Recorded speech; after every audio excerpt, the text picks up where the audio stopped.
Please remain standing for the singing of our national anthem, which will be sung by the Kellam Knightingales. Girls, please come forward to center stage. As they're coming forward, for your information, the flag on stage has been presented to the senior class by Lieutenant Eric Davidson, father of Kellam Senior Maxfield Davidson. Lieutenant Davidson is currently stationed at Camp Victory in Iraq. This flag has flown over the Al Fayed Palace, former residence of Saddam Hussein. I hope Lieutenant Davidson is watching this via Troop Tube hookup, and on behalf of the senior class, I wish to thank him for this valuable gift.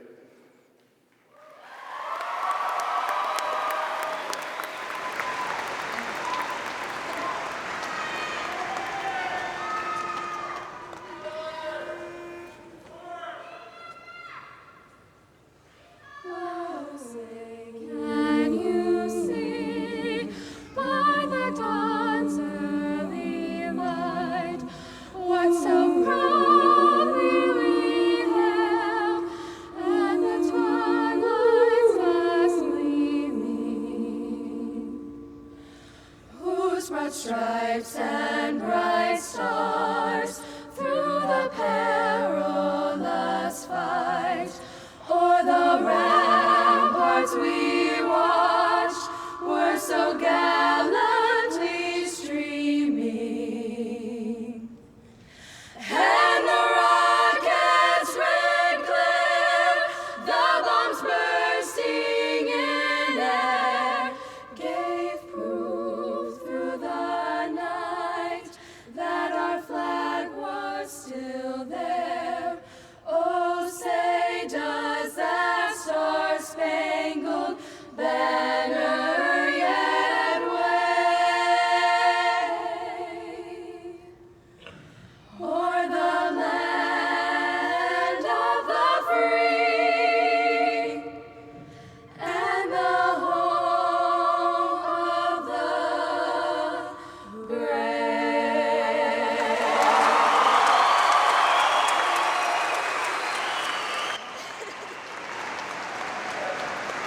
Please be seated.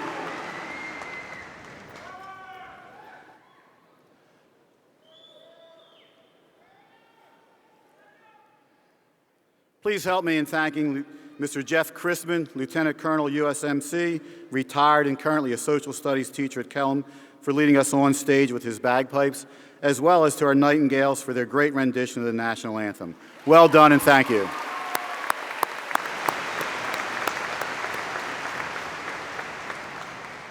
Dr. Merrill, Dr. Jesse, school board members, parents, relatives, friends, teachers, and troop tubers, and especially the class of 2007, it is indeed my distinct honor and pleasure to welcome you to Kellam High School's 2007 Commencement celebration.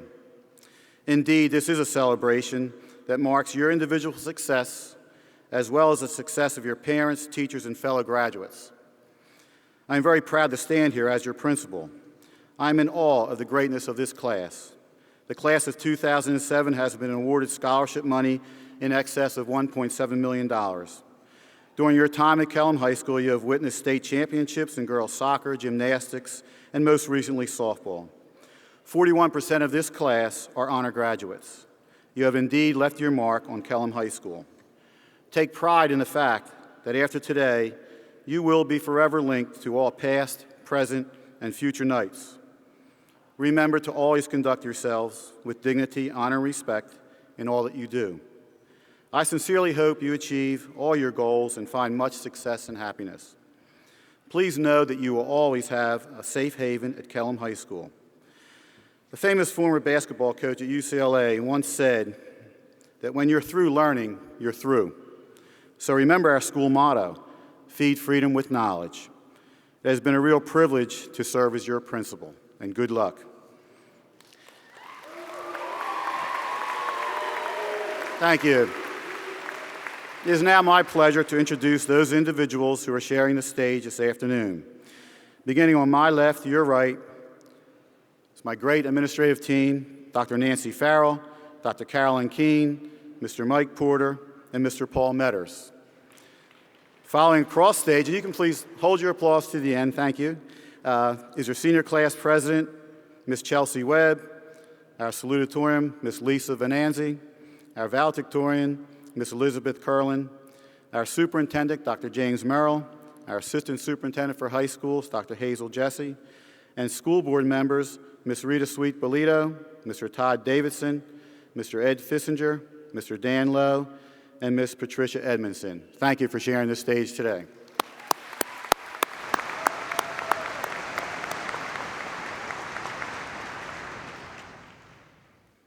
With great pride, I introduce Ms. Chelsea Webb, your senior class president, for her welcome and remarks. Ms. Webb.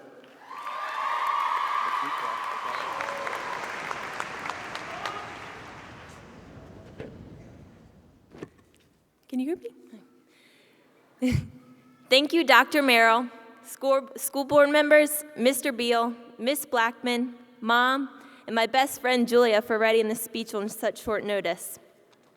Welcome family, friends, faculty, and the graduating class of 2007. Today is the end of mandatory schooling and the beginning of your adult lives. Doesn't that sound kind of scary? As you leave Floyd E. Kellam, you are not just leaving a small, old, overcrowded building, but you are leaving home.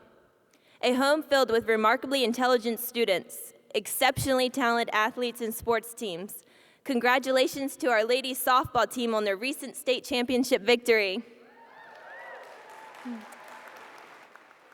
There are the hardworking drama students that practically live at school during times of production. The band that is constantly practicing as they rack up awards left and right. The nightingales that travel in a flock with their beautiful, sweet sounds. And who can forget the step and dance team that entertain us at all the basketball games as we secretly wish we could shake it like them. There are things you will never experience again like you did at Kellam. Never will you forget Miss Hasse and her perpetual smile, even while she's even while she's writing you a parking ticket or for dress code violation. We all know we've gotten one of those. Officer Johnson riding his bicycle through the hallways. The infamous, "Excuse the interruption, teachers. Will you please exit out of Sassy in Class XP?" The 25-minute drive to Kellam when you live 3 seconds away. The security guards that know your life story. The pink bathroom that you walked in freshman year thinking it was for girls until it was too late. Or maybe that was just me, I don't know. And as we all know, in the city of Virginia Beach, there has never been a more respected and adored principal who even has a day dedicated to himself as our very own Mr. Bruce Beal. Did you happen to sign my waiver?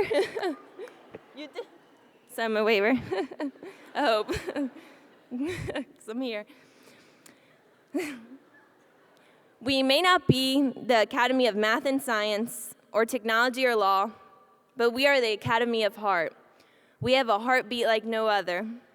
It is amazing how many Kellam alumni are our parents, teachers, coaches, and volunteers. Now that's heart. But sadly enough, our hearts have been broken these last few months of our graduating year. The still unbelievable massacre of bright and beautiful lives at Virginia Tech.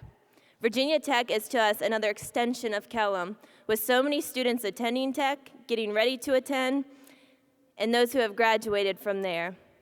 Another tragedy, the senseless deaths of 2 lovely young girls, one of our very own Kellam Knights and her best friend. But we came together in our grief to mend our hearts, but we will never forget.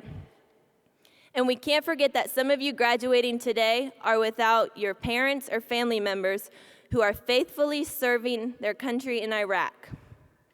Our hearts and prayers are with them. It's finally time for us to say,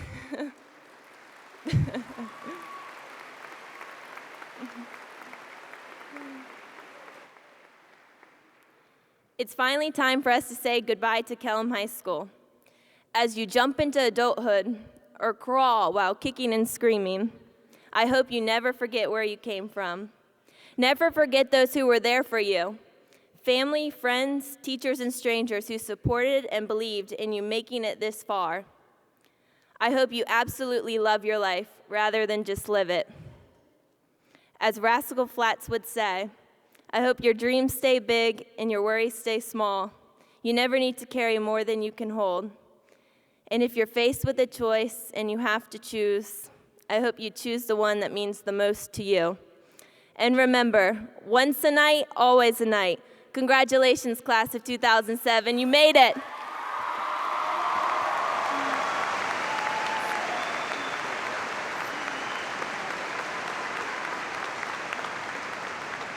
Thank you, Chelsea. This year's salutatorian is not only academically gifted, but she is also actively involved in numerous school activities. She is a member of the French National Society, Young Democrats, Model United Nations, the Russian Club, Senior Senate, and Future Educators of America, to name just a few. She has been a student assistant in our Writing Center and also has helped with the Model UN blood drive. In between her academic load, school activities, she has also worked at Jake's Barbecue. She will be attending the College of William & Mary in the fall. With pride, I announce your salutatorian, Ms. Lisa Venanzi.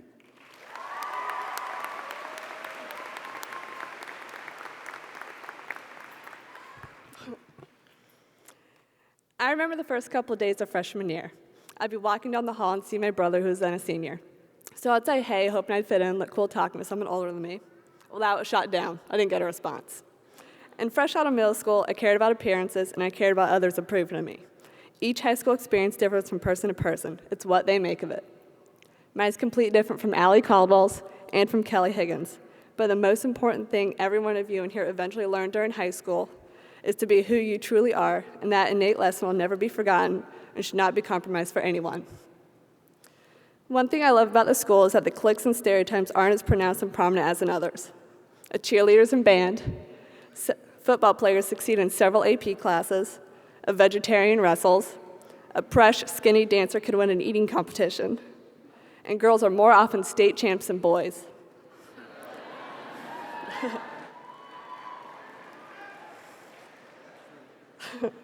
Kellam doesn't only provide exceptional educations, but also an accepting environment.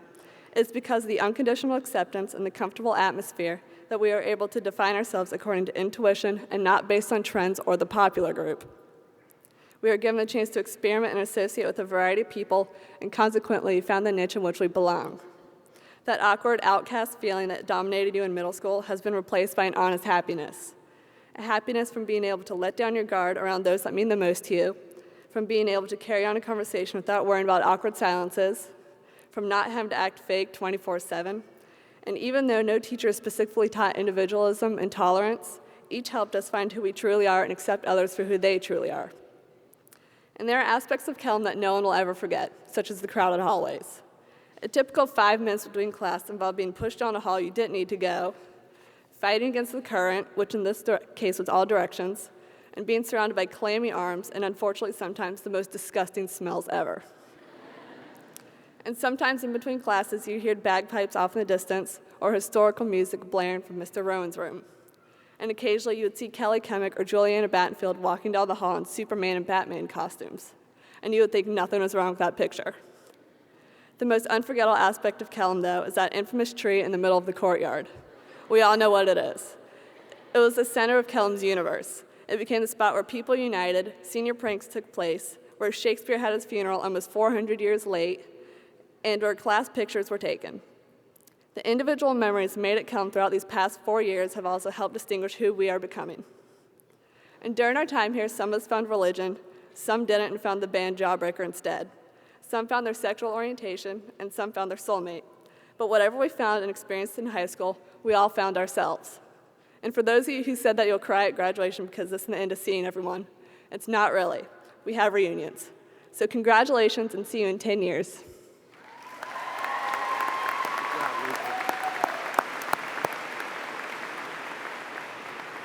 Thank you, Lisa.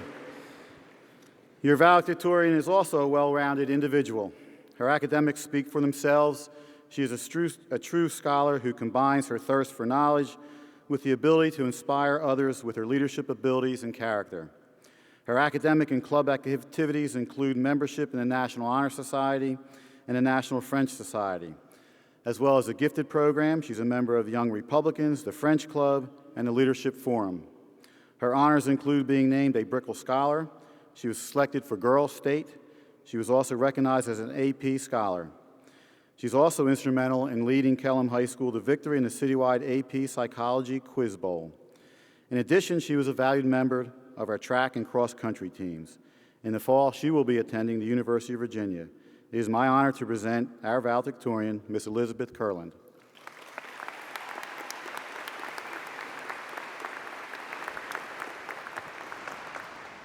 An exciting welcome to everyone, graduates, faculty, staff, Dr. Merrill and school board members, family, and friends. After at least 12 years of school, not including kindergarten and preschool, we have finally reached the climax of our educational experience, graduation. All our work has paid off, and we're finally ready to delve into that next phase of our lives. Let me be honest with you. For the past few days, I've been racking my brain for some amazing, profound metaphor that I can compare this transition in life to. Something that I can use to encompass not just the era that we left, but the lifetime ahead of us. Some sort of object or broad concept. I wish I could just sum it up and say, life is like a box of chocolates, or when one door closes, another opens, or even life is a highway, one of those cliche yet true sayings. But in all honesty, how can this crossroads of the past, present, and future be described by one sole idea? It can't. For each and every person, the future represents a vastly different opportunity. At this final gathering of the class of 2007, we may not know what the future holds for us. Our lives are, as of yet, an experiment running its course. But with the upcoming years also comes the unfolding of our future metaphor. Some of us may be sitting in class one day when that particular image flashes in our minds, that image that is our life's metaphor. Others may be at work, at home, overseas, in line of duty. An epiphany has struck us. At that particular moment, we will realize what all these years of education have meant to us in regards to our newfound lives.